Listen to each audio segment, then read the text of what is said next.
We're following breaking news in the presidential race campaigning in Pennsylvania. About an hour ago, Donald Trump predicted victory on November 8th, despite what he calls a rigged system. Trump told a large, very enthusiastic crowd they have to get out and vote, or he's wasted a lot of time and a lot of money. Let's bring in our political experts. Manu Raju, polls show Donald Trump faces a very difficult path right now to winning the White House. Republicans are now worried this could have what they fear a trickle-down effect on the Senate. What are the states where they are most concerned right now about losing their majority, the Republican majority in the Senate? Well, there are about 8 or 9 competitive seats right now, Wolf, and only one of those 8 or 9 seats Democrats are defending right now. That means there's a big map for Republicans, Democrats right now to retake that majority. And you have blue states like Wisconsin and Illinois where Democrats are favored right now. And you have close swing states like Pennsylvania and New Hampshire, very close races there. Then you have red states, Wolf, Indiana,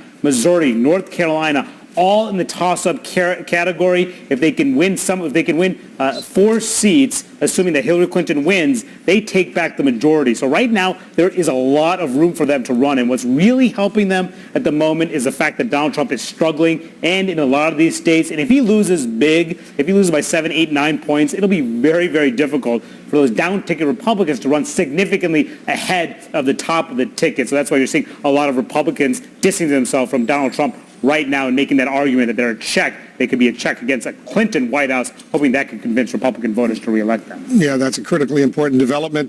David Chalian, a GOP interest group, out now with this new ad calling on New Hampshire voters to reelect the Republican incumbent, Senator Kelly Ayotte, no matter who the president is. Those were the words in the ad. The race in New Hampshire could decide who gets control of the Senate. Look at this, the latest polls. We've been showing them. The Democratic candidate, Maggie Hassan, 8 points ahead of Kelly Ayotte right now. So how do the GOP Senate candidates convince voters to split their vote, for example?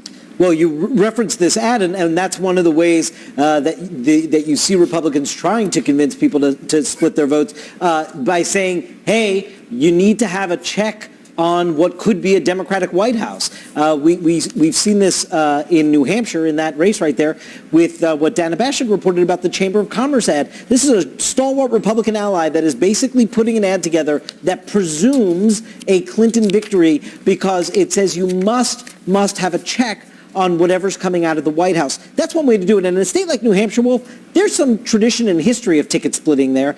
I don't know that the race is quite as wide as that one poll. It could be a little bit closer. Lots of the other polling up in New Hampshire have it closer. But you're going to start seeing this argument taking place well beyond New Hampshire. You're going to start seeing Republicans time and time again in these close races that Manu just talked about, reminding everyone that if indeed it's going south at the White House, you really want to make sure you keep your Republican majority in the Senate. In New Hampshire, we pointed out 15 points. The latest poll, Trump behind in New Hampshire, but Kelly Ayotte down 8 points right now. Rebecca Berg, early voting results.